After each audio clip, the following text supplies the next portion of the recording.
Welcome everyone to our Distinctive Women webinar series. Here with us today, we have Lisa Anna Palmer of Catalan Palmer Consulting, where she offers career and leadership coaching and consulting to organizations and individuals. Lisa Anna has dedicated her career to helping people deal with workplace and career challenges. She believes that a leader's ability to connect requires compassion, courage, and competence. Not surprisingly, her tagline and passion is making the world a better workplace. So without further ado, please welcome Lisa Anna. Hi, thank you so much, Ashley. Thank you for the introduction. It's an honor to be here with the Distinctive Women and anyone else who's tuning in. Today, I'm going to talk to you about taking the high road. So getting promoted while staying true to yourself. And I'm really passionate about this. And it's one of the reasons why I started the Light Your Leadership Brand Institute, is because I believe that people can get ahead and transform into great people leaders without having to play games and while staying true to themselves. So hopefully in the next few minutes, I'm going to share with you some stories that really highlight why we shouldn't be playing games, especially as women, because that comes up a lot. And also, what are some of the things we can do and think about to be able to advance our careers in a way that feels really good and true to ourselves. Okay, so let's begin.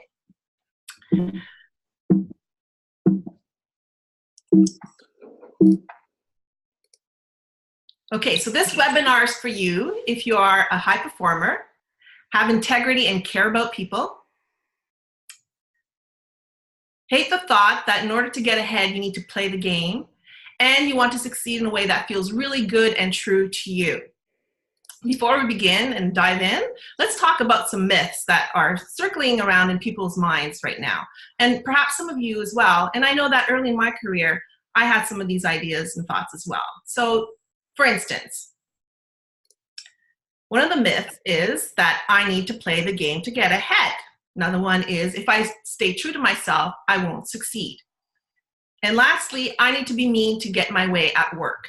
So it's no wonder with these myths that are existing and are out there that world engagement results are really low.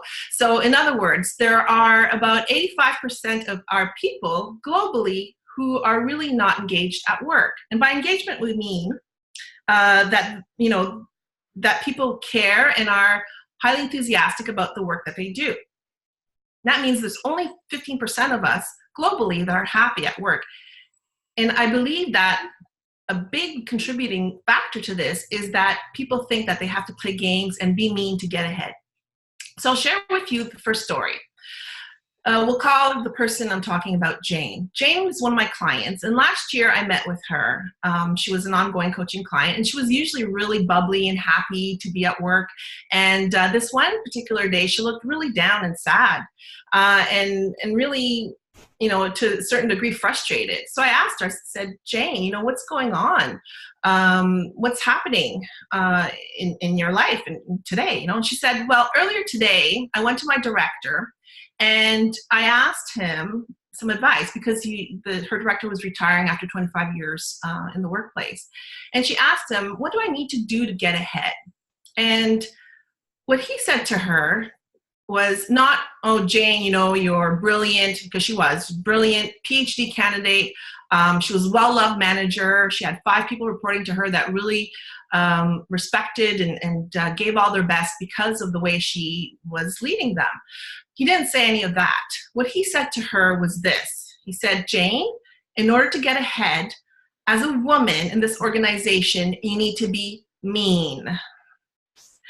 So you can imagine how triggered I felt. And I'm pretty patient for people who know me. So it takes quite a bit, especially when I'm at work. And the reason why that hit a nerve is because 20 years ago, that's what was told to me. I was on a fast track. I was working in HR and really accelerating my career. And that's the advice that was given to me. It's like, Lisa, you're too nice. You need to become mean to get ahead. You need to play the game and become very political. So when I heard Jane speak that, it really, I empathized with her because I know that feeling. And I believe strongly that we need to put out different messages out there for our next generation of leaders. So new and aspiring leaders need to hear another story. And so I was glad that that day I was able to intervene with Jane and, set the record straight that no, she didn't need to become mean to get ahead as a woman. Okay, so what I realized was that I did some research and I found that this bad advice was at every turn. It was very prevalent.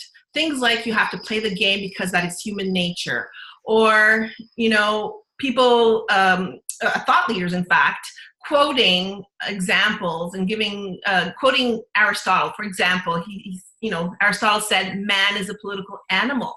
And this was actually featured in an article in a very well-renowned business magazine that's being read internationally by people. So again, thinking about the roots of why there are so many problems at work and why so many women are not getting ahead that deserve to get ahead because of these beliefs and these thoughts that are being propagated to them by mentors, leaders, thought leaders, business magazines, even at school. So, this is why I'm doing the work I do, is to set the record straight. So let's not kid ourselves. When people hear you need to play the game, it doesn't mean to play the nice game or the kind game or the competent game. It's all about playing the mean game. So I came up with this little saying that mean really entails acting in ways that are not professional and certainly not being able to put our best foot forward. Things like being manipulative, being egotistical and thinking only about oneself, being an awful kind of colleague and manager, and really not treating people like they should be treated. And finally, being narcissistic and acting in a way that doesn't honor yourself as the leader and also doesn't honor others. In other words, doing whatever it takes to get ahead. It doesn't matter if it means stepping on other people's toes, or even worse, coming up against them and going behind people's backs, taking them down, backstabbing them, and all that stuff that goes on in organizations. So it's really important to realize that you don't have to play the mean game to get ahead. So here's another true story. It's about Amy. She was a new director and she tried to play the game and she lost big time. So Amy wasn't one of my clients. I just happened to know her through another colleague. And what happened to Amy was really heartbreaking. So here was a really high performer. She was brilliant. She was a leader in her field, in her specialty. And she started working within a group of, she was one of the directors at the table, and there was an executive director that was in charge. And quickly she noticed that there was one colleague, another director, who wanted to take her down. And she started, this other person started bad-mouthing Amy, going behind her back and trying to influence the way the executive director viewed her. And unfortunately, Amy, instead of taking the high road, decided to entertain and get stuck in this game that her colleague was drawing her into. And what happened was that Amy was a good person. She had a good heart, and she wasn't used to this way of behaving at work. And so she lost big time. She ended up going on stress leave, burning out, and left the organization never to return. So these kinds of stories are unfortunate. So here's a word of caution. If you play the game, you play at your own risk, especially if you are a person of integrity and you are a person who is used to, getting ahead based on your performance, on your merit, on being a good person, and that you care about others. When you play the game, the kinds of things that happen to you are as follows.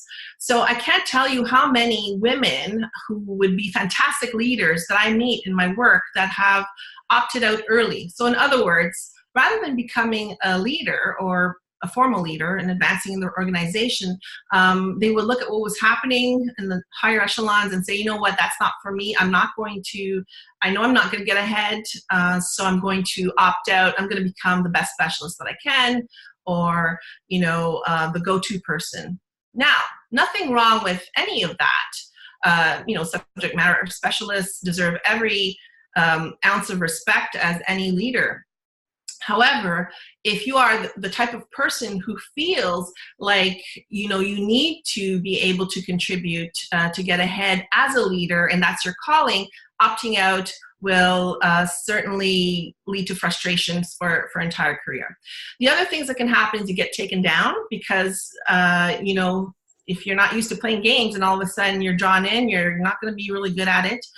You might burn out because it creates toxicity. When you play games, it creates a lot of toxicity and it's stressful. And you might even end up leaving your organization altogether or being asked to leave if you don't play that game properly. And lastly, what could happen is the worst case scenario is that you'll actually succeed and get ahead based on these games, and then you'll feel awful about it if it's not something that you're used to doing or something that goes against your values. So when you play the game, you play at your own risk. However, there's great news. It is possible to get promoted all the way to executive by being true to yourself. And I have tons of examples of that as well. It's just that you don't hear about them much. So I'm here to tell you, yes, it can happen. So let me share another story with you. This one's a success story. One of my clients, Samantha, she was a brilliant new director, she got the coveted VP's ear. That means, she got the influence, she was able to influence decision-making while staying true to herself. But it didn't start that way. When Samantha called me and we had a meeting, she shared with me that, she had gotten ahead based on her merit to this point. She's very well loved by employees. They contributed and achieved results. However, by the time she got to the management table, she was finding it hard to fit in with the rest of her colleagues. And she noticed that some of them were just not engaging with her, and there was one that was trying to bully her. And she asked me, Lisa, what do I need to do to get, to make sure that I get the influence that I need at the management table, because my colleague is trying to bully me and actually trying to take away some resources from me and trying to make me look bad.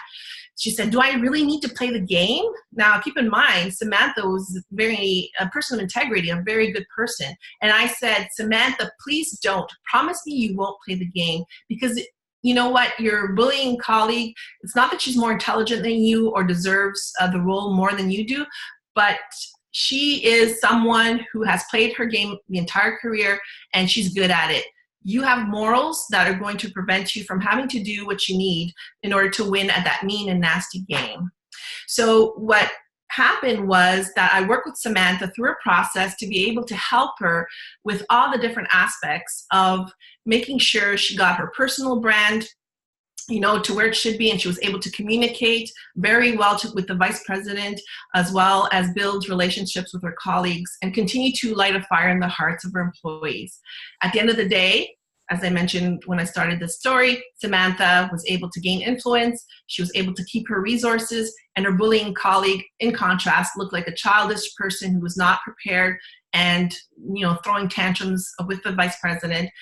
And she ended up getting frustrated and going off on sick leave. So yay, Samantha.